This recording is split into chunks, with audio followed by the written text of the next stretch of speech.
Good day mga ka-news! Kasalukuyang nasusunog ang tanggapan ng DPWH malapit sa EDSA Kamuning MRT sa Quezon City.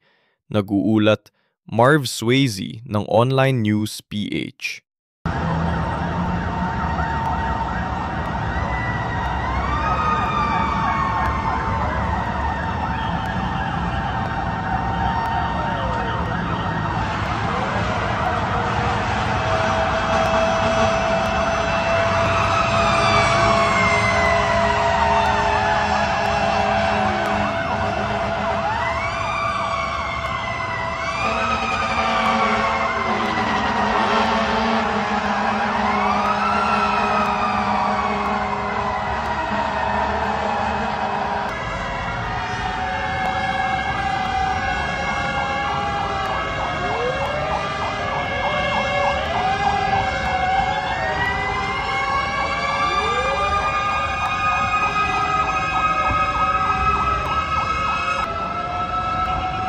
Manatiling nakatutok sa susunod na mga balita dito lang sa Online News PH.